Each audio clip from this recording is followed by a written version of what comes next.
Welcome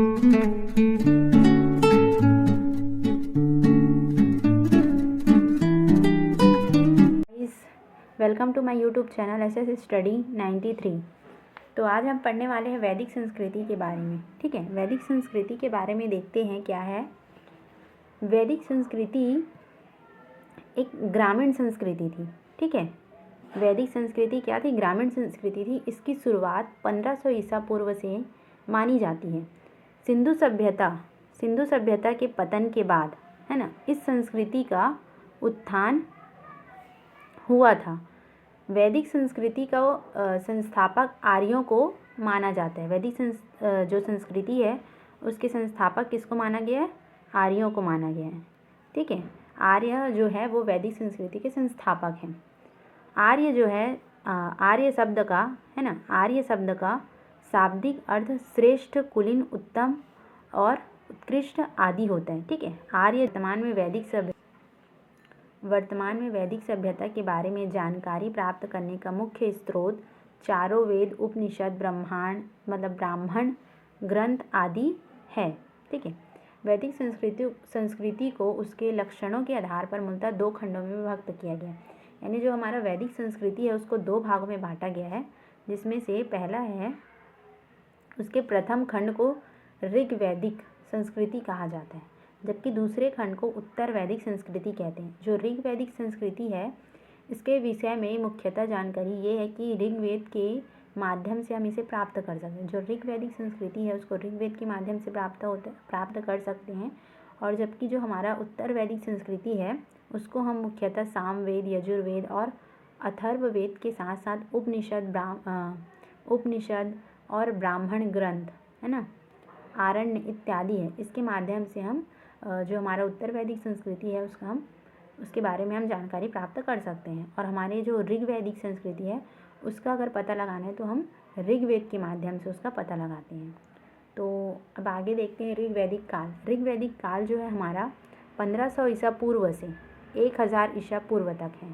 ठीक है, इसमें क्या है, ऋग्वेद चारों वेदों में से सबसे प्राचीन वेद है। सबसे प्राचीन वेद कौन सा है? तो हमारा ऋग्वेद है। ठीक है, सबसे प्राचीन वेद।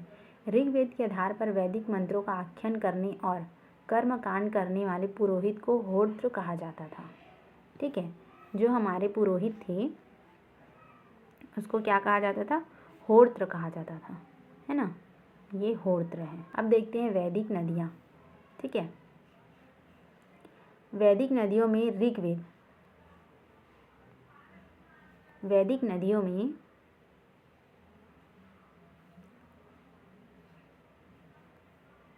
ऋग्वेद में कुल 25 नदियों का उल्लेख किया गया है। ऋग्वेद में कुल 25 नदियों का उल्लेख किया गया है। ऋग्वेद के जो ऋग्वेद है, ऋग्वेद के 10वें मंडल के नदी सूक्त में 21 नदियों का उल्लेख किया गया है। इनमें सबसे पहले स्थान पर गंगा है। ठीक है, सबसे पहले स्थान पर गंगा नदी है। गंगा नदी का उल्लेख मिलता है। यानी जो हमारा ऋग्वैदिक काल है उसमें 25 नदियों का उल्लेख किया गया है, जिसमें सबसे पहले गंगा नदी का उल्लेख किया जाता है। ठीक है, अब आगे देखते हैं। ऋग्वेद के अनुसार सिंधु सबसे प्रमुख नदी मानी गई है, जबकि सरस्वती को सबसे पवित्र और दूसरी महत्वपूर्ण नदी माना गया है ना। तो इसमें ये बताया गया कि सिंधु जो है वो सबसे प्रमुख नदी मानी गई है। सबसे पहला कौन सा नदी है ऋग्वेद में? सिंधु नदी। उसके बाद सरस्वती सबसे पवित्र है। सबसे पवित्र किसको माना गया है? सरस्वती नदी को। दूसरी सबसे महत्वपूर्ण नदी माना गया है सरस्वती नदी को ही ऋग्वेद में नदी तमा यानी नदियों में प्रमुख कहा गया। सरस्वती नदी राजस्थान के वर्तमान रेगिस्तानी क्षेत्र में बहती थी, लेकिन अभी यह नदी विलुप्त हो चुकी है। मतलब इसमें ये कहा गया है कि ऋग्वेद में जो सिंधु नदी और सरस्वती नदी के बारे में बताया गया है कि सिंधु नदी सबसे प्राचीन है और सरस्वती नदी जो है वो नदियों में सबसे प्रमुख और पवित्र मानी गई है। ठीक है, तो अब आगे देखते हैं। ऋग्वेद में अनेक वर्तमान नदियों के वैदिक नाम भी दिए गए हैं। ठीक है, ऋग्वेद में बहुत सारे नदियों के बारे में बताया गया है और उसकी संस्कृत यानी वैदिक नाम भी इसमें दिया गया है। इनमें सतलज नदी है उसको सतुद्री झेलम को वितस्ता, रावी को परुषणी, व्यास को विपाशा, गंडक को सदा नीरा, काबुल को कुभा, चिनाब को अस्किनी, स्वात को स्वास्तु जैसे नामों से संबोधित किया गया है। उसके बाद इसमें है, अब देखते हैं ऋग्वैदिक कालीन परिदृश्य क्या है। ठीक है, ऋग्वैदिक काल में परिवारों के समूह को, है ना, ऋग्वैदिक काल में परिवारों के समूह को कुल कहते थे। क्या कहते थे? कुल कहते थे। जो परिवार होते थे उसके समूह को कुल कहा जाता था। जो प्रशासन की सबसे छोटी इकाई होती थी, है ना, ऋग्वेद के अनुसार ग्राम का प्रधान ग्रामणी होता था और अनेक ग्रामों के समूह को विश कहा जाता था। मतलब ऋग्वैदिक काल में बहुत सारे अगर गांव हो गए, बहुत सारे गांवों के समूह को क्या कहते थे? विश कहते थे, जिसका प्रधान कौन होता था? विशपति होता था, है ना। परिवार के समूह को कुल कहते थे, ग्राम है उसके समूह को, गांवों को समूह को विश कहते थे और प्रधान को विशपति होता था। ठीक है, अनेक विषयों का समूह मिलकर जन का निर्माण करते थे। सबसे पहले क्या किए? गांव मिलकर किसका निर्माण किए? बहुत सारे गांवों का समूह मिलकर जो बनता है उसे विश कहते हैं। ठीक है, बहुत सारे गांवों के समूह को विश कहते हैं, है ना। अब बहुत सारे गांव मिलकर विश का निर्माण किए, विश हुआ, विश कहते हैं उसको। बहुत सारे गांवों के जो समूह होते हैं उसको विश कहते हैं और अनेक विषयों का समूह मिलकर जन का निर्माण करता था। ठीक है, और जन के मुखियों को जनपति कहा जाता था, है ना। जैसे गांव में जो मुखिया होते थे, गांव के मुखिया को क्या कहते थे? विशपति। ठीक है, उसी प्रकार जो जन के मुखिया हैं, जो जन का निर्माण करते हैं, उसको जनपति कहते हैं, है ना। और बहुत सारे विषयों का समूह मिलकर जन का निर्माण करते थे। ठीक, गांव के समूह से विश का निर्माण होता है। ठीक है, विश कहा जाता है गांवों के समूह को, और विषयों के समूह को जन कहा जाता है, और जन के मुखिया को जनपति या राजा कहते थे। ऋग्वेद में जन शब्द का 275 बार उल्लेख किया गया है। ऋग्वेद में हमें जनपद शब्द का उल्लेख कहीं भी नहीं मिलता है। ठीक है, जन शब्द का उपयोग ज़्यादा मिलता है, जनपद का शब्द का उल्लेख कहीं भी नहीं लिया गया है ऋग्वैदिक काल में। उसके बाद देखते हैं ऋग्वेद में सभा, समिति, विद्वत और गण नामक प्रशासनिक संस्थाओं का उल्लेख किया गया है। ठीक है, इसके अतिरिक्त गाँव और जनपति, इसके अतिरिक्त हमें ये भी बताया गया है कि इसमें ऋग्वैदिक काल में सभा, समिति, विद्वत, गण नामक प्रशासनिक संस्थाओं का उल्लेख किया गया है। ठीक है, ये भी बताया गया है। ऋग्वेद में सभा का उल्लेख 8 बार, समिति का उल्लेख 9 बार, विद्वत का उल्लेख 122 बार और गण का उल्लेख 46 बार किया गया है। ठीक है, सभा, समिति, पहले सभा है, फिर समिति, फिर विद्वत है और गण है। सभा का उल्लेख 8 बार, समिति का उल्लेख 9 बार, विद्वत का उल्लेख 122 बार और गण का उल्लेख 46 बार किया गया है। ठीक है, उसके बाद है ऋग्वैदिक कालीन आर्यों का मुख्य व्यवसाय पशुपालन होता है। अब इसमें हम किसके बारे में देखें? ऋग्वैदिक काल में नदियों के बारे में पढ़े, गाँव के बारे में, है ना। गाँव के समूह थे उसको विश कहते हैं, विषयों के समूह को जन कहते हैं, है ना। जन के जो अध्यक्ष होते हैं, मुखिया होते हैं, उसको जनपति कहते हैं। ठीक है, इतना पढ़ ली। इसके बाद हम क्या देखें? सभा देखें। ठीक है, कितने बार मतलब सभा, समिति, है ना, सभा, समिति, विद्वत और यहाँ पढ़ें गण, है ना। इसके बारे में पढ़ लिए। अब देखते हैं इसके बारे में और कि ऋग्वैदिक कालीन आर्यों का मुख्य व्यवसाय क्या होता था। मुख्य व्यवसाय पशुपालन होता था।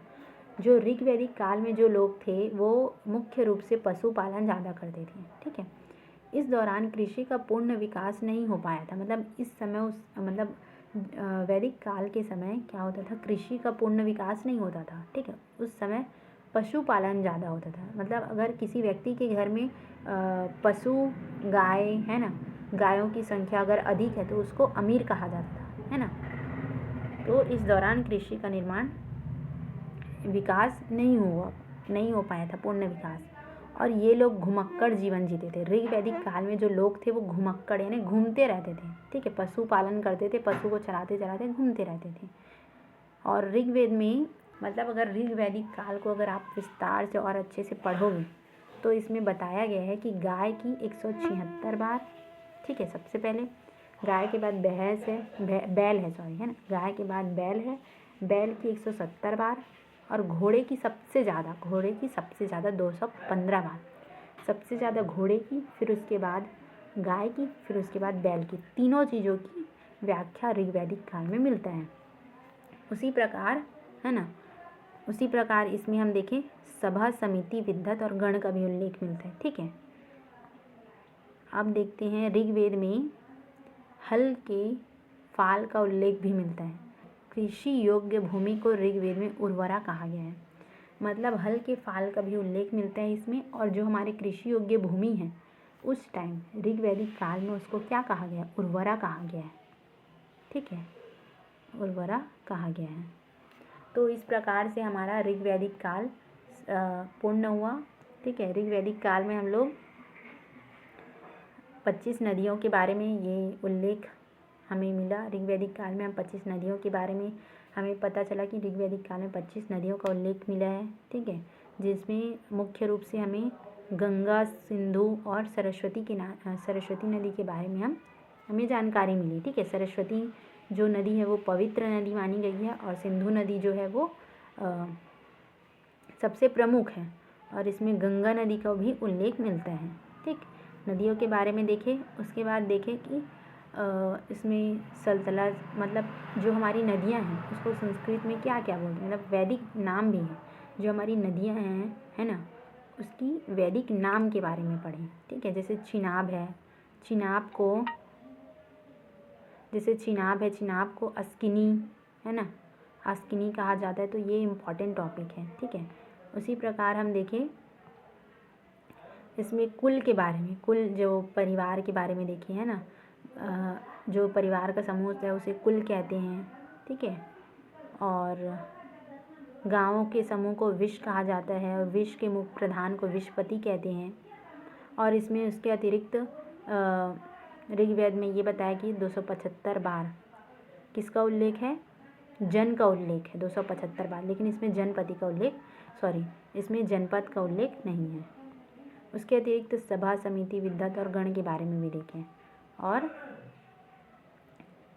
इसके अतिरिक्त हम ये देखें कि इसमें गाय, बैल, घोड़े, ये तीनों का उल्लेख बहुत बार हुआ है। ठीक है, और जो कृषि योग्य भूमि उसको उर्वरक कहा गया है, और इसमें सबसे ज़्यादा किस्में मतलब सबसे ज़्यादा जो लोग हैं वो पशुपालन करते थे। ठीक है, पशुपालन ज़्यादा करते थे, कृषि पूर्ण विकास नहीं हो पाया था उस समय। तो इस प्रकार से हमारा वैदिक काल में ऋग्वैदिक काल हमारा पूरा। आपको हमारा वीडियो अच्छा लगा तो आप हमारे चैनल को लाइक एंड सब्सक्राइब ज़रूर करिए, और इसी तरह की नए जानकारी प्राप्त करते रहिए। धन्यवाद।